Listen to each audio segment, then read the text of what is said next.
El día de hoy le corresponde a Liz presentar el caso. Vamos a presentar un caso de una paciente que, si bien tal vez el diagnóstico histológico no es un diagnóstico muy poco frecuente de encontrar, sino todo lo contrario, es uno de los tipos de tumores más frecuentes. Sin embargo, la presentación clínica de la paciente es lo que nos va a llevar a la discusión del caso. Entonces, como datos generales, tenemos una paciente femenina de 42 años que es ama de casa, casada, es que sin antecedentes médicos de importancia y con antecedentes ginecológicos de dos gestas, un parto normal, y al momento de la consulta la paciente estaba embarazada, y esa es la razón de por qué el antecedente es de dos gestas y un solo parto. Dentro del motivo de consulta y la historia de la enfermedad, la paciente se encontraba en un seguimiento por un embarazo de 22 semanas al momento de la consulta. Sin embargo, acudió a la emergencia de ginecobstetricia con la historia de que más o menos 2 semanas, 3 semanas previas a la consulta inició con cuadro de ascitis y edema de miembros inferiores, el cual fue ascendente y progresivo, que sí llegó a limitar la movilidad de la paciente, y por eso fue que se ingresó, consultó y se decidió ingreso al área de CPN del ICSS en zona 6. Se inició un abordaje diagnóstico en este momento con la paciente para el estudio de la citis. Sí se determinó en el momento en que la paciente ingresó que el feto estaba vivo, sin ninguna complicación por ultrasonido. Eh, Dentro del interrogatorio que se le hizo a la paciente refirió que cursaba con síntomas gastrointestinales, especialmente síntomas de reflujo gastroesofágico desde 3 años previos a este embarazo, y que únicamente había sido tratado con inhibidor de bomba de protones y lograba alivio ocasionalmente de las molestias. Aparte de ese síntoma, ese antecedente de reflujo que tenía la paciente, realmente no tenía ningún otro síntoma de enfermedad. Sí presentó náuseas y vómitos durante las primeras semanas del embarazo. Sin embargo, pues, se dieron y durante el seguimiento se consideró que eran asociados al mismo. Pero por esa historia se realizó una endoscopía digestiva alta a la paciente con hallazgo de un tumor, pues, que posteriormente fue reportado como cáncer gástrico. Al examen físico de ingreso, la paciente ingresó con COP2. Según las notas de evolución, la paciente se encontraba en un mal estado nutricional, con un embarazo de 22 semanas, con una frecuencia cardíaca fetal de 150 latidos por minuto. Se documentó ascitis grado 3 y edema en miembros inferiores con fobia grado 2. Dentro de los resultados de los exámenes diagnósticos que se realizaron a la paciente, la endoscopía reportó una lesión a nivel del cuerpo gástrico, la cual era ulcerada, friable, y que impedía el paso del endoscopio hacia el duodeno. El reporte histopatológico de esa lesión es de un adenocarcinoma tipo intestinal grado 3. Se realizó un análisis citológico del líquido peritoneal de la paciente, el cual fue positivo para células de adenocarcinoma, y como parte de los estudios de esta edificación se realizaron resonancias de tórax y abdomen completo, que únicamente reportaban un útero ocupado con abundante líquido ascítico y engrosamiento de las paredes gástricas. Con dichos datos se dio el diagnóstico a la paciente de cáncer gástrico de etapa clínica 4 por presencia de carcinomatosis peritoneal debido a la positividad del líquido ascítico, y un embarazo de 22 semanas de gestación por ultrasonido. Durante la evolución de la paciente, el plan inicial por parte de ginecología era llevar a la paciente hasta las 32 semanas al menos de gestación. Fue conocida cuando la paciente tenía 28 semanas de gestación por oncología, quien se discutió el caso y se determinó que se le iba a brindar tratamiento a la paciente posterior a la resolución del embarazo. Sin embargo, el 29 de marzo la paciente inició con trabajo de parto, por lo que tuvo un parto eutóxico simple. Eh, Sin complicaciones inmediatas durante el parto, ¿verdad? Y posterior a ser descargada prácticamente por ginecología, al resolver el porpero inmediato, fue trasladada al servicio de oncología y se decidió iniciar tratamiento en el contexto paliativo con cisplatino y 5FU. Se escogió este esquema de tratamiento porque, debido a la poca tolerancia a PO que tiene la paciente, no pudimos iniciar capecitabina, que generalmente el esquema CAPOX es el que nosotros utilizamos en los cánceres gástricos etapa clínica 4. Pero, como menciono, debido a la reducida tolerancia a PO que tiene la paciente, decidió iniciar el tratamiento con medicamentos IBM. Entonces, ese es el resumen del caso. Realmente, como les había mencionado, no es un diagnóstico histológico que sea poco frecuente. Sin embargo, el hecho de que se encuentre asociado al embarazo es lo que, pues, nos lleva a hacer la discusión el día de hoy. Entonces, con respecto al cáncer gástrico del embarazo, realmente no hay tanta información específicamente asociada al cáncer gástrico. La mayoría de la información que nosotros tenemos sobre el tratamiento de las pacientes embarazadas y diagnóstico de cáncer es en pacientes con tumores de mama o con cáncer de cervix. Está determinado que aproximadamente 1 de cada 1000 embarazos pueden llegar a ser complicados por un diagnóstico de cáncer. Estas son series de casos que fueron realizadas, como podemos ver, tanto en la Unión Europea, en Australia y en Estados Unidos. Y la mayoría de la frecuencia de embarazo y diagnóstico de cáncer asociados, como podemos ver, se encuentra prácticamente entre 0,71 y 1,72%, ¿verdad? Que es eso en la totalidad de los tumores diagnosticados. Que quiere decir que del 1,72% de todos los tumores de esta serie eran pacientes que tenían embarazo y un diagnóstico de cáncer. Los más frecuentes, como mencioné, sí es el de mama, el que más frecuentemente se encuentra en los pacientes, hasta un 40% puede ser diagnóstico de cáncer de mama, sigue de cáncer de cervix en 13% de las pacientes. También las neoplasias hematológicas son un diagnóstico que se encuentra bastante asociado al embarazo, especialmente los linfomas y las leucemias, y otros tipos de tumores. Importante mencionar, 4% de los tumores gastrointestinales, y el melanoma 4%, que es uno de los tumores que durante el embarazo se ha reportado uno de los peores pronósticos. E inclusive, como dato, el melanoma es el tumor que más probabilidad tiene de poder realizar metástasis al feto. Con respecto a los grupos de edad, como podemos ver, sabemos que sí hay un cambio en la epidemiología actual del cáncer y estamos viendo más pacientes jóvenes con diagnóstico de cáncer. Sin embargo, se mantiene la tendencia, ¿verdad?, de que a mayor edad pues hay un mayor riesgo de padecer de cáncer y la mayor incidencia se encuentra acumulada, especialmente a nivel de cáncer de mama, en los pacientes que se encuentran en el grupo de edad de entre 40 y 45 años. Te recordamos el caso de nuestra paciente. La paciente tenía 42 años y pues justamente cabe en este grupo de pacientes que están en más riesgo de padecer cáncer y están embarazadas. Con respecto al cáncer gástrico específicamente y el embarazo, eh, tomando en cuenta estos datos, que si ponemos como límite, por así decirlo, 45 años como una edad máxima que una mujer puede estar embarazada, únicamente menos del 10% de los cánceres gástricos son diagnosticados en este grupo de edad.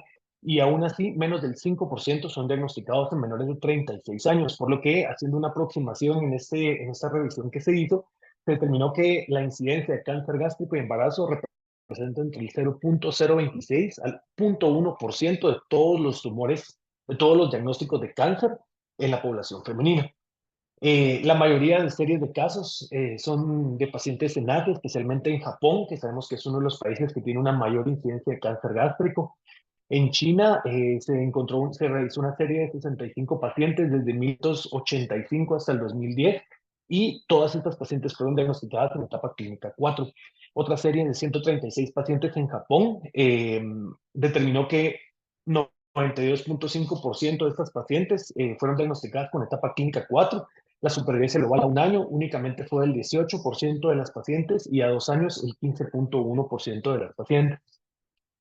Eh, Dentro de lo que sí encontré en la epidemiología es que no varía, no hay diferencias en la presentación entre una paciente embarazada y no embarazada, es decir, el subtipo histológico y los factores de riesgo no se ven modificados ni afectados por el embarazo.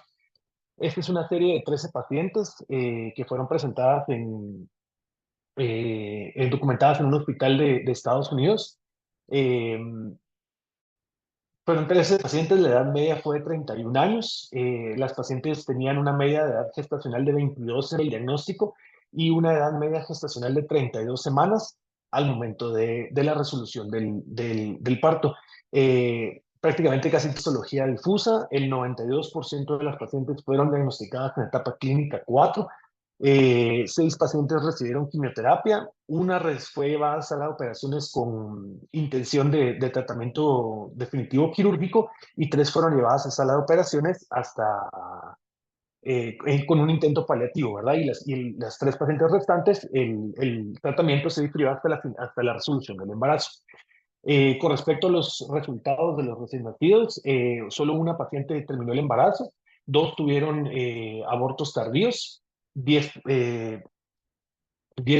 recién nacidos vivos, ¿verdad? Los cuales, como podemos observar, 5 eran menores de 34 semanas y solo 2 estaban a término. Dentro de las complicaciones, pues las que generalmente podemos encontrar dentro de la población obstétrica, 23% presentó preeclampsia, 44% de los recién nacidos tuvieron bajo peso al nacer, y la mayoría fue resuelto por cesárea. Con respecto a la presentación clínica y diagnóstico, esta diapositiva me pareció muy interesante. La tomé de una presentación que se hizo en ESMO, que justamente abordaba el tema del tratamiento oncológico durante el embarazo. Y sí es muy importante porque en la mayoría de series se determinó que el hecho de que las pacientes fueran diagnosticadas en etapas clínicas avanzadas no estaba tanto relacionado con que las pacientes no desarrollaran síntomas, sino con la mala interpretación de los síntomas de la paciente e inclusive hasta la minimización de los síntomas de la paciente, porque muchas veces se pueden asociar los síntomas al embarazo como tal y por lo tanto podemos pasar por alto un diagnóstico de cáncer. Entonces, esto, como les digo, está más que todo asociado a los tumores ginecológicos, ¿verdad? Las pacientes con diagnóstico de cáncer de mama pueden presentar nódulos en mamas que a veces no se les presta suficiente atención o flujo vaginal y de igual forma no se evalúa de forma adecuada a la paciente y podemos pasar por alto un diagnóstico ya sea de cáncer de mama o cáncer de cervix, ¿verdad? El hacer de menos los síntomas de la paciente, considerarla que es muy joven para padecer de cáncer, ¿verdad? Y también pues la dificultad de realizar ciertos estudios diagnósticos en esta población, ¿verdad?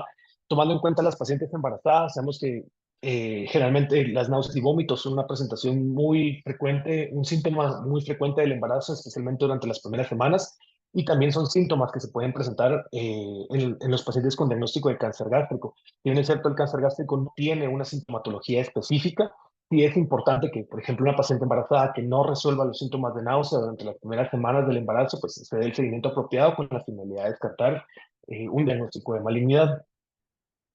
Con respecto al manejo, básicamente toda la bibliografía que revisé sí nos dice, la verdad, que lo importante y lo primero que tenemos que hacer es definitivamente realizar un manejo multidisciplinario de la paciente, que no tiene que estar únicamente involucrado el equipo médico, ¿verdad? O sea, el ginecólogo, el neonatólogo, el oncólogo, cirujano oncólogo, el ginecólogo oncólogo, el radiooncólogo, sino que también tenemos que incluir en este caso, ¿verdad? El apoyo psicosocial para la paciente, el farmacista, un comité de ética, ¿verdad? Por el diagnóstico de embarazo, inclusive el equipo legal pues, de la institución en la que nos encontremos, justamente por las consecuencias a largo plazo que podría tener el manejo de estas pacientes. Entonces, tanto cuando vayamos a planear el abordaje diagnóstico de estas pacientes, pues tenemos que hacerlo de la misma forma como si fuese una paciente que no está embarazada. De igual forma, al momento de planear el tratamiento, tiene que ser pensando que es una paciente no embarazada, esto con la finalidad de brindar el mejor tratamiento disponible a la paciente y no disminuir sus posibilidades de una posible cura en caso de que pues, fuera una etapa clínica temprana. Eh, Como les digo, ¿verdad? Planear el tratamiento de acuerdo a lo que tenemos disponible.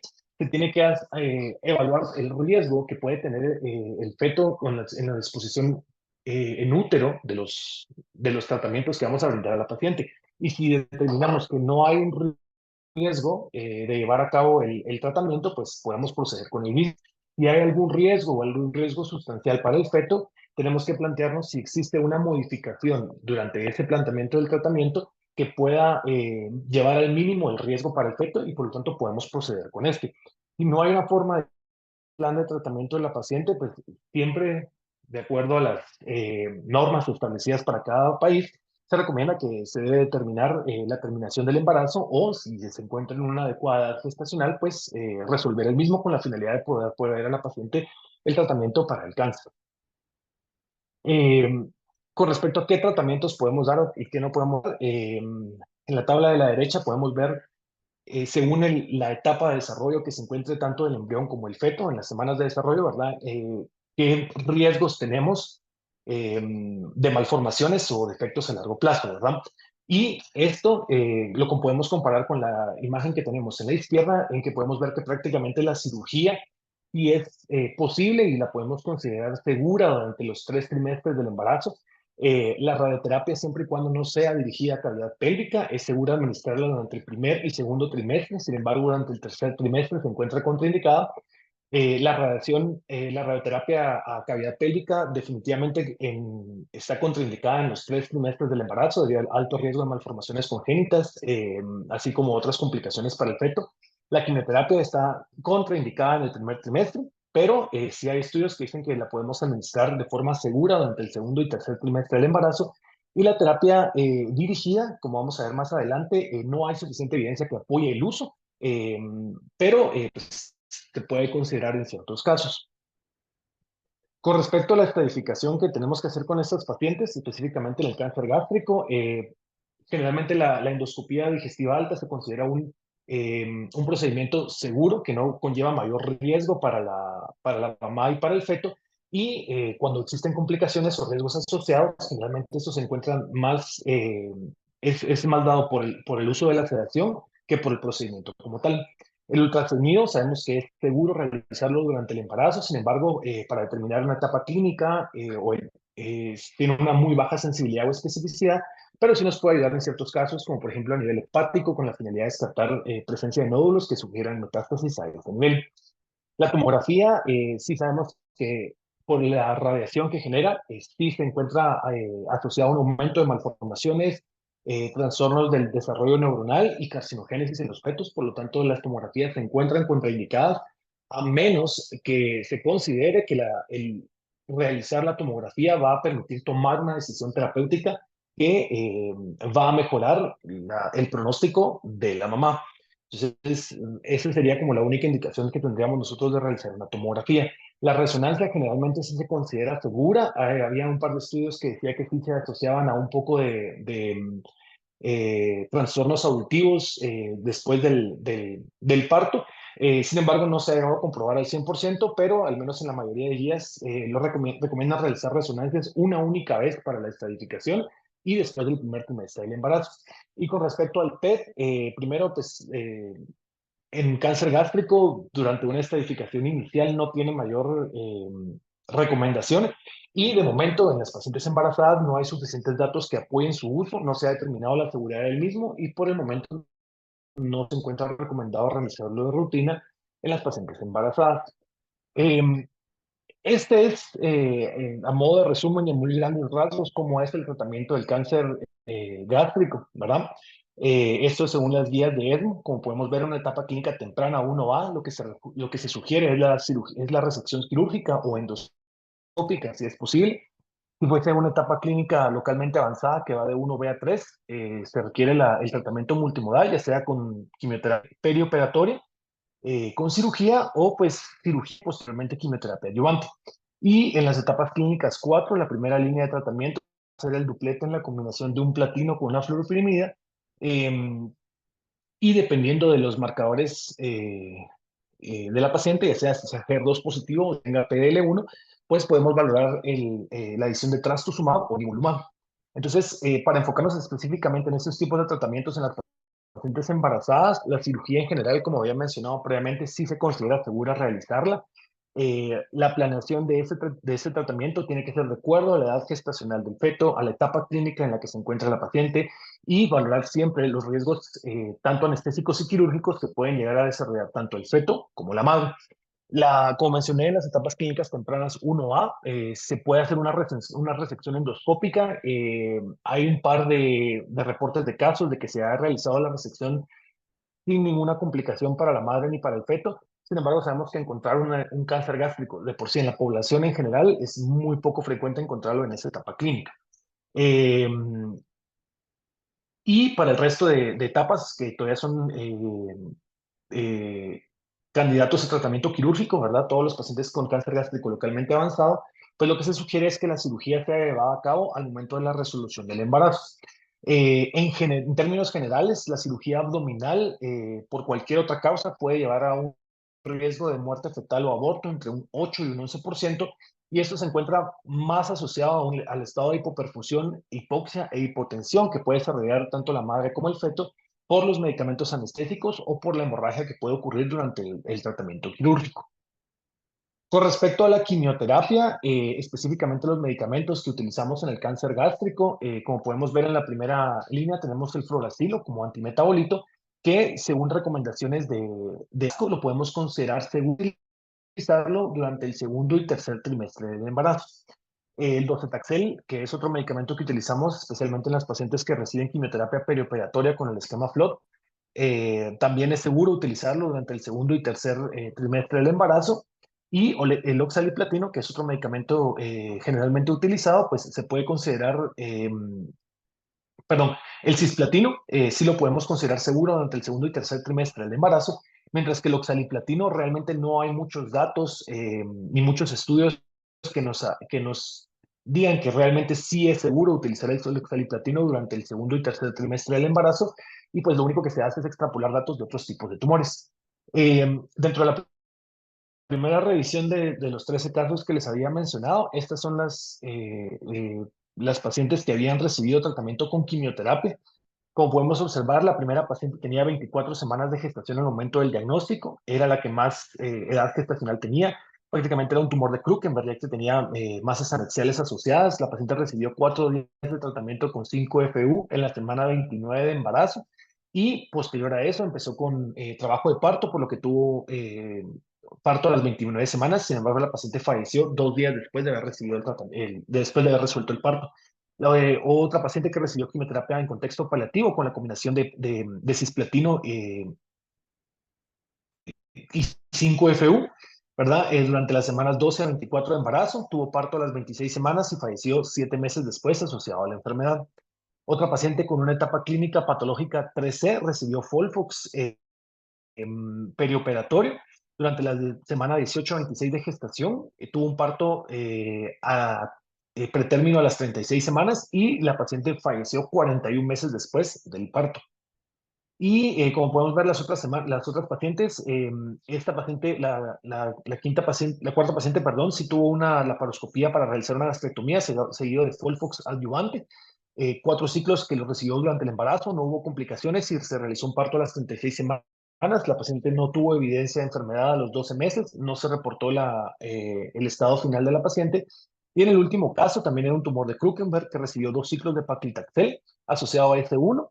Esto fue en una paciente en Japón. Y pues la paciente presentó progresión de la enfermedad con meningitis y carcinomatosis, y falleció de la enfermedad a los 6.3 meses después de haber recibido el tratamiento. En general, esas son las recomendaciones que nos da ESMO para el uso de la quimioterapia durante el embarazo. Primero, recordar que no es seguro administrarlo durante el primer trimestre, esto debido al riesgo de malformaciones congénitas en el feto.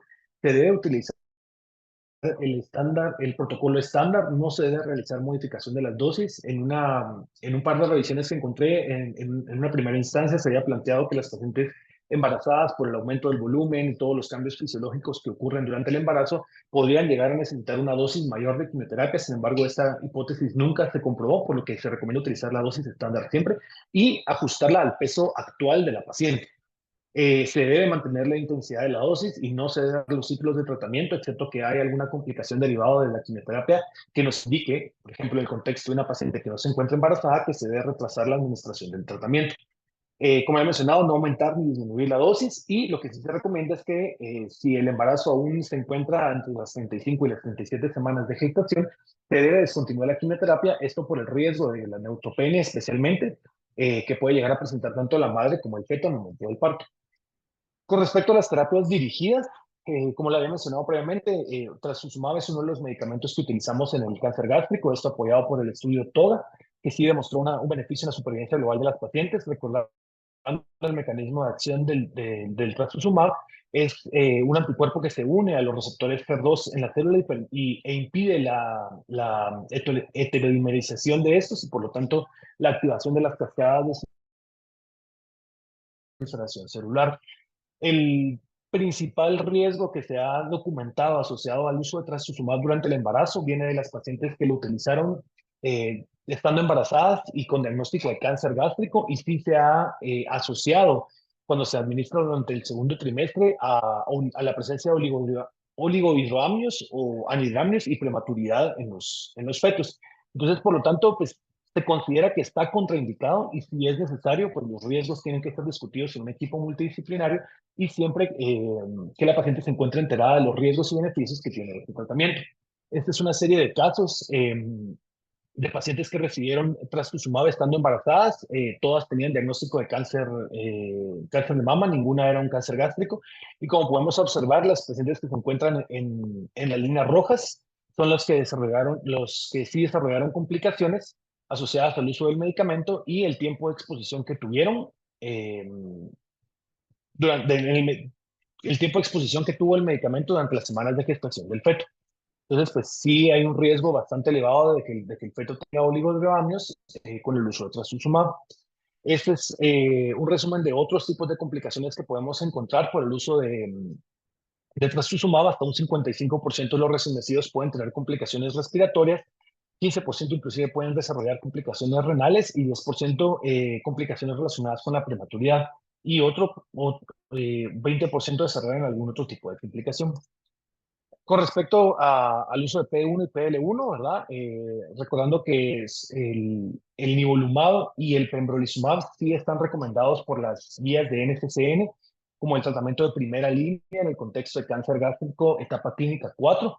Para recordar, el mecanismo de acción de estos medicamentos es la unión ya sea del receptor de PL1 o PD1, ¿verdad? Lo que va a impedir que la célula del tumor asocia este receptor al receptor de la célula T, por lo tanto sí va a permitir el reconocimiento del antígeno y por lo tanto la destrucción de la célula tumoral. Entonces, ¿por qué es importante recordar ese mecanismo de acción? Porque sí se ha determinado que existen receptores tanto de PDL1 como de PD1 en la placenta, tanto en parte del componente materno como el componente fetal. Entonces, la teoría es que, tomando en cuenta el mecanismo de acción, de que la placenta genera PDL1 con la finalidad de defenderse del sistema inmune de la madre al momento de bloquear este sistema con el uso de los medicamentos, con el uso de inmunoterapia, pues vamos a permitir que el sistema inmune de la madre ataque la placenta prácticamente al feto y por lo tanto lleve un riesgo de aborto. Esta es la teoría que se manejaba, sin embargo, están estos reportes de casos de que se han utilizado tanto anti-CTL4A, que es otro tipo de inmunoterapia que tiene un mecanismo de acción similar, asociado o no a anti-PD1, ¿verdad? Y como podemos ver, la mayoría se administró durante el primer trimestre de embarazo. Y hubo varios, pues casi todos tuvieron partos, la mayoría pretérmino, ¿verdad? No hubo complicaciones fetales, excepto un recién nacido, perdón, que presentó tiroiditis. Y a pesar de que, pues sí hubo algunas complicaciones durante el desarrollo de los recién nacidos, pues esta diapositiva nos indicaría que sí es seguro utilizar la inmunoterapia en el embarazo, pero las guías tanto de ESMO como de NCCN nos indican que de momento no hay suficiente evidencia que apoye el uso, a menos que se sepa que la administración de los medicamentos tiene un mayor beneficio que riesgo para la madre. Con respecto a la terminación del embarazo, ¿verdad? Pues de igual forma las guías siempre nos van a mencionar que se debe hacer la sugerencia cuando es un diagnóstico reciente y durante un embarazo temprano, ¿verdad? Y de igual forma esto siempre y cuando se encuentre autorizado por las leyes y las regulaciones de cada país. El equipo multidisciplinario es el que debe tomar la decisión si la paciente es candidata o no a la terminación del embarazo, siempre en cuenta la decisión de la paciente y tanto los aspectos sociales, inclusive académicos, económicos, psicológicos de la paciente y también tomando en cuenta sus preferencias religiosas. El riesgo-beneficio es lo que nosotros nos debe llevar a determinar si sí hay un beneficio que se termine el embarazo. Y solo para mencionarlo, ¿verdad? Que como sabemos, pues en Guatemala el aborto sí está penado. Sin embargo, en el artículo 137 se establece que este no va a estar penado por la ley si se realizó sin la intención de procurar directamente la muerte del producto de la concepción y con el solo fin de evitar un peligro previamente establecido para la vida de la madre. También menciona dentro de este mismo artículo que esta decisión tiene que ser tomada por dos médicos o más, lo que prácticamente nos llevaría a que tiene que ser tomada en un equipo multidisciplinario y que la única eh, situación que lo permite es cuando se han agotado todos los recursos técnicos y científicos para evitar la terminación del embarazo, ¿verdad? Entonces, solo para mencionar lo que es lo que deberíamos de valorar nosotros acá. Y con respecto al pronóstico de estas pacientes, una serie de ellos presentó una supervivencia global a 3 años de solo el 23% en pacientes con diagnóstico de cáncer gástrico. Lo que habíamos mencionado en una de las primeras diapositivas, en Japón de las 165 pacientes, a un año únicamente el 18% estaba viva y a 3 años únicamente una paciente se encontraba viva. Se ha determinado que hasta un 77% de los recién nacidos van a tener alguna complicación cuando la madre recibe tratamiento durante el embarazo. Cuando la edad gestacional es mayor a 30 semanas, sí hay una supervivencia fetal que se puede aproximar hasta el 100%, aunque la mayoría siempre van a ser partos pretérmino, y siempre hay que tomar en cuenta el riesgo de metástasis fetales. Como les había mencionado, el melanoma es el tumor que más frecuentemente puede hacer metástasis al feto, entonces algo que sí me pareció interesante es que en toda madre embarazada, luego de la resolución del embarazo, la placenta sí debe ser enviada a estudio histopatológico con la finalidad de determinar que no haya metástasis a nivel de la placenta, porque si sí hubiese, pues se debe iniciar una vigilancia en el recién nacido, ya que aproximadamente 5 a 6 meses de vida, pues se pueden aparecer síntomas que estén relacionados a cáncer, ¿verdad? Que es prácticamente por metástasis que ha tenido de la madre. Y pues como conclusiones, el cáncer gástrico durante el embarazo representa menos del 1% de todos los diagnósticos de tumores sólidos en general. El pronóstico se va a encontrar más asociado a la etapa clínica que se diagnostique el cáncer y no tanto al hecho de que la paciente se encuentre embarazada. El uso de la quimioterapia se considera seguro cuando se administra durante el segundo y tercer trimestre. Las terapias dirigidas podemos considerarlas seguras en la mayoría de los casos, sin embargo, recalcar que las guías nos indican que no hay suficiente evidencia para poder el uso rutinario y que solo las debemos utilizar cuando sí haya un riesgo, un beneficio establecido para la madre. Y pues las guías locales son las que deben sugerir el manejo si se va a considerar la terminación del embarazo. Y pues ese es el caso que tenía preparado para el día de hoy. No sé si alguien tiene algún comentario o duda sobre el mismo.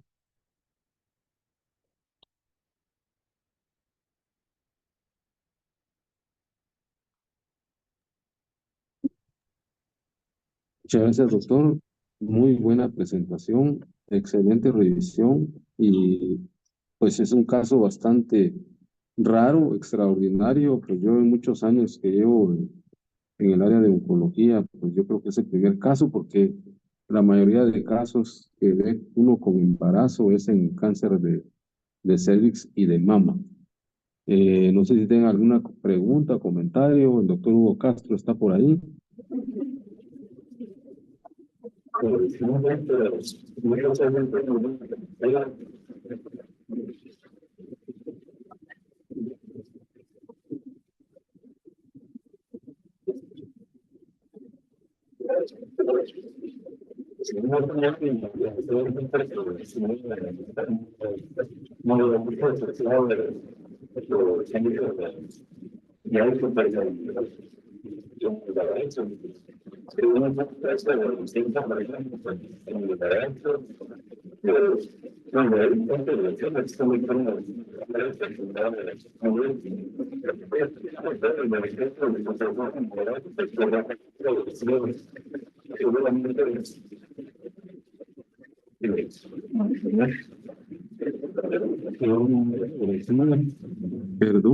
Perdón, por ahí creo que no se escuchó muy bien el audio.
Creo que el doctor Hugo está teniendo problemas con su audio.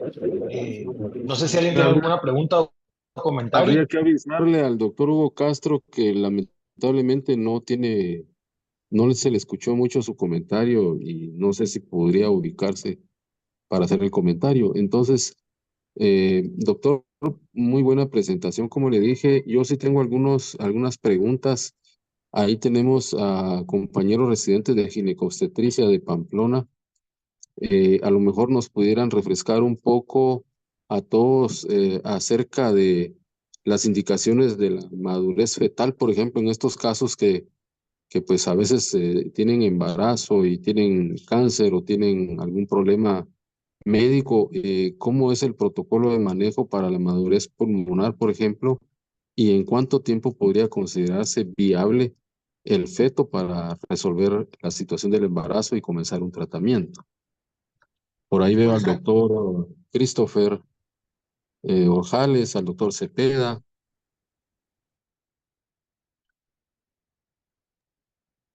doctor Roland, Adelante. buenas tardes. Sí, primero pues quería comentar de que realmente es un caso muy interesante porque, como se mencionaba, no es ni siquiera el rango de edad usual en la presentación en este tipo de neoplasias, por ejemplo, de cáncer gástrico. Tampoco suele ser el escenario común en cuanto a la gestante, ¿verdad? Una gestante mayor de 40 años. Y como algunas cosas puntuales ahí que me llaman mucho la atención, pienso yo que quizás la limitante en esta paciente, más que por supuesto que el estadio avanzado de la enfermedad, un diagnóstico ya tardío, porque entendí que la referencia a oncología fue posterior a las 22 semanas de embarazo. Entonces, un margen de poder actuar quizás menor.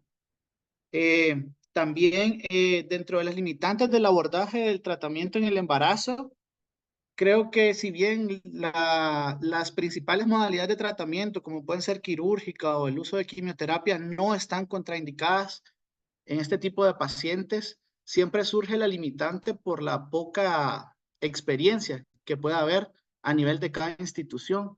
Y en este caso yo quizás tendría la pregunta de que, ¿cuál fue la decisión o el fundamento definitivo para no ofrecer ningún tratamiento a base de quimioterapia a esta paciente, sino hasta resolver la gestación? Lo otro que sí, muy importante, la mención que hizo al final de la revisión el doctor, de darle seguimiento a este tipo de pacientes en relación a lo que es el feto. Y no se puede descartar de que hubiese metástasis a nivel fetal y que siempre es importante hacer el estudio histopatológico de la placenta. Y un poco en relación a lo que usted mencionaba de la indicación de madurez, el uso de corticoides a fin de madurez fetal, realmente eso viene a ser un poco de controversia, porque no se debería de establecer de forma rutinaria.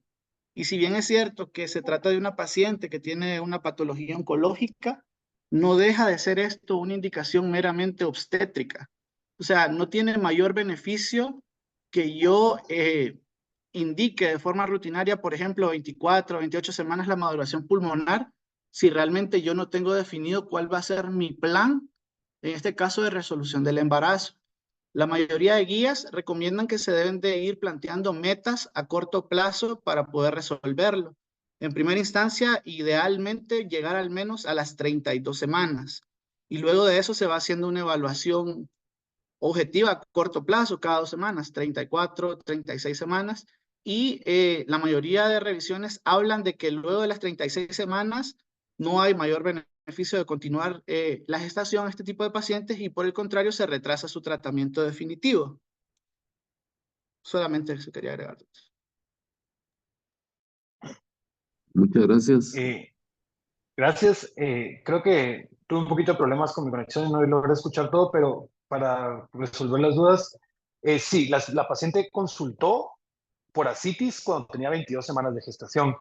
Se ingresó en ese momento al servicio de complicaciones prenatales de NICS de zona 6 y pues podemos decir que prácticamente por los trámites, el proceso diagnóstico tomó 3 semanas, 4 semanas, y entonces por eso fue que oncología reconoció a la paciente hasta que tenía 26 semanas de gestación.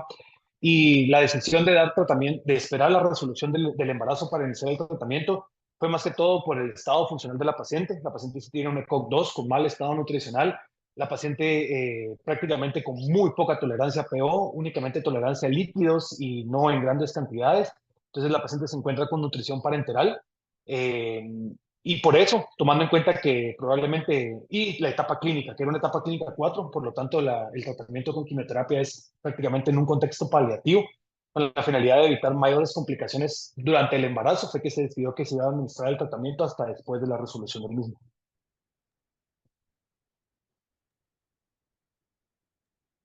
La verdad que es complicado y controversial la toma de decisiones en estos casos, sobre todo en este caso que ya pues sabíamos que era una enfermedad avanzada con la citis, pues, pues no se ganaba mucho por ejemplo, resolver el embarazo en tan pocas semanas, porque definitivamente el pronóstico de la paciente está establecido como un mal pronóstico.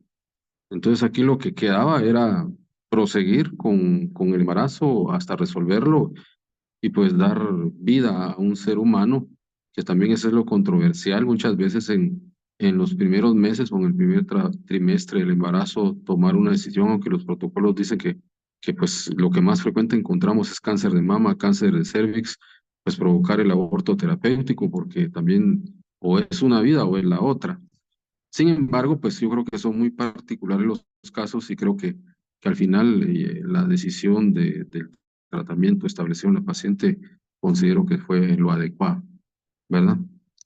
Eh, no sé si tengan alguna otra pregunta o comentario. No sé si ahora me escuchan ahí, Roy. Ahora sí te escuchamos, Hugo. Adelante. Gracias. Sí que es un caso que en los 21 años que llevo de oncólogo nunca había visto la asociación entre cáncer gástrico y embarazo. Hemos visto cáncer de colon eh, y embarazo y los casos que ya mencionaba de cáncer de mama y cáncer de cervix, ¿verdad? Ahí igual el pronóstico de la paciente ya está dado, ¿verdad? Y creo que un poco la resolución del embarazo fue porque en el ICS con 28 semanas ya tienen un buen índice de éxito de sacar a esos bebés, porque la señora realmente sus condiciones nutricionales, pues ya ese bebé, aunque uno lo dejara para que siguiera madurando, pues ya no tenía mucho donde nutrirse. Lo que queremos asegurar ahorita es una vía eh, para alimentar a la paciente.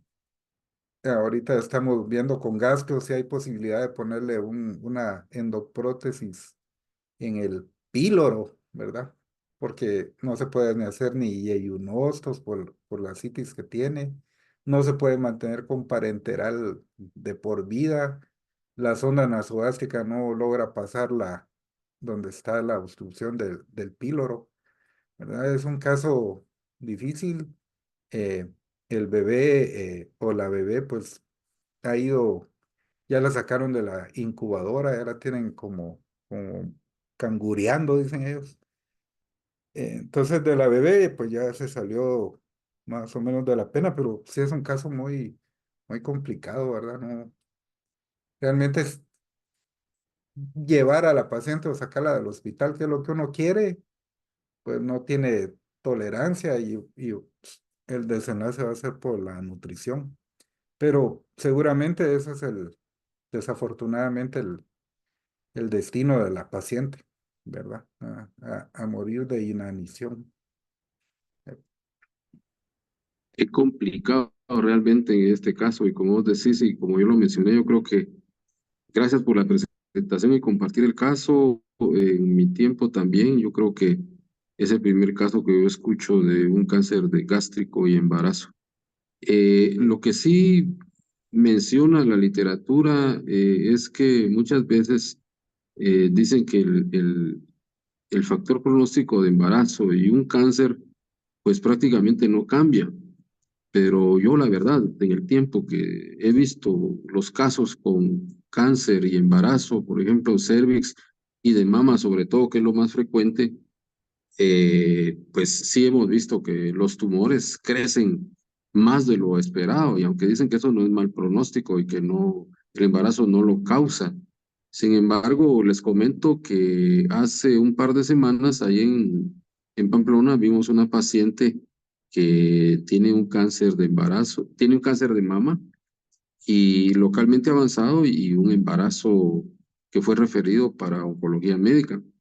El problema que nosotros vimos ahí es de que, pues definitivamente, la toma de decisión de darle quimioterapia en primer trimestre es complicado porque sí sabemos que es en la etapa de formación y pues hay teratogenicidad, pero la paciente creo que hubo no sé, un plan educacional no bien establecido y la paciente llegó nuevamente con nosotros ya con 29 semanas, si no estoy mal, de embarazo y la enfermedad localmente avanzada. Es porque le explicaron que no se responsabilizaban de los efectos, era obvio, ¿verdad? Pero yo creo que pasado el primer trimestre, pues la quimioterapia puede utilizarse quizás con las posibilidades de menor riesgo de problemas en el feto. No sé qué comentarios eh, les me podrían hacer al respecto de esto, que nos orienten en esta situación. Yo sé que pues implica muchas situaciones eh, religiosas, médico-legales, etcétera, en estos casos, y es complicado tomar una decisión. Yo creo que realmente una vez pase el primer trimestre, ya está muy demostrado que la quimioterapia por lo menos no va a empeorar ni el desenlace del embarazo, ni va a complicar la vida de la madre ni del feto, ¿verdad? A menos que la paciente no quisiera someterse a la quimioterapia, pues sería una razón para retrasarla, ¿verdad? Y ahí pues ya hemos dado en esas circunstancias el tratamiento. Entonces, de repente, ah, los propios pacientes son los que ya no desean el tratamiento por lo que decías, ¿verdad? Quieren asegurar la vida del bebé, aunque la de la paciente quede en riesgo. Pero el plan educacional consiste en eso, ¿verdad? En decirle que no hay riesgo ni para el bebé ni para la paciente. Así es. Ujú.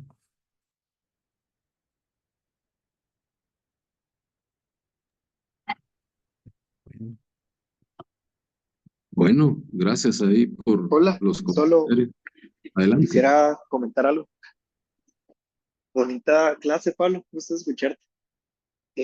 Tal vez solo para ampliar un poquito de la radioterapia en el embarazo, eh, pues la verdad es de que es bastante controversial, a pesar de que las guías indican de que sí podría ser viable dar el tratamiento, la verdad es de que hay que tener un acelerador lineal que sea muy preciso, específicamente tratar de incluso que sea de protones, lo cual no hay en nuestro medio, porque hay un montón de radiación dispersa. A pesar, imagínate el campo que tenemos que utilizar de radioterapia es incluir todo el estómago e incluir los linfonodos hasta la salida de la arteria mesentérica.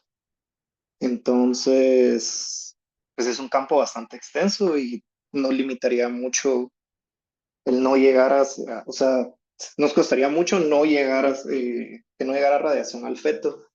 Hay técnicas que incluyen poner plomo, poner ciertos tipos de protección a la pancita de la embarazada, pero en realidad no nos cubre al 100%, entonces dudo mucho un radiooncólogo aquí en Guate se anime a dar una radioterapia, a menos que sea con SBRT en casos de urgencias oncológicas como sangrado o dolor. Y este es mi aporte. Pues gracias, doctor, es un buen aporte del lado de la radioterapia. Y ese era el caso que nosotros traíamos, así como decía el doctor Pablo, no es es la presentación asociada al embarazo lo que lo hace especial, ¿verdad? Entonces, y en este caso, cuando uno oye a las embarazadas que tienen náusea y vómito, uno dice, es por tu primer trimestre, ¿verdad? Nadie estaría pensando que lo que tiene una paciente es un cáncer, ¿verdad? Es difícil el abordaje. Pero bueno, gracias por su atención y nos veríamos en 15 días, ¿verdad, Roylan? Claro, muchísimas gracias. Caso muy interesante. Yo creo que pues nos dejó bastante y sobre todo pues mucha reflexión en el manejo. Pues como decía al principio, no es tan fácil manejar estos casos, es muy complicado. Eh, pues yo creo que, y no sé, ustedes ahí creo que lo presentan en sesiones clínicas para tomar una decisión, igual que en el INCAN, la toma de decisiones, pues prácticamente uno propone y al final los padres de familia son los que deciden al final qué es la mejor opción o qué es lo que al final deciden en cuanto a lo que uno propone, ¿verdad? Porque no es fácil tomar decisiones ante un cáncer de cualquier órgano con un embarazo. Así es que felicitaciones, fue un caso, muy buena revisión, doctor. Y pues sí, nos tocaría a nosotros en el INCAN presentar la próxima sesión. Así que muchas gracias, Hugo. Bueno, gracias y buenas noches a todos. Buenas noches a todos jóvenes y también Feliz estoy ahí noche. comprometiendo un poco al Hospital de Ginecobstetricia para que nos preparen un caso también. Bueno, Buenas gracias. noches. Buenas noches. Buenas noches. Adiós.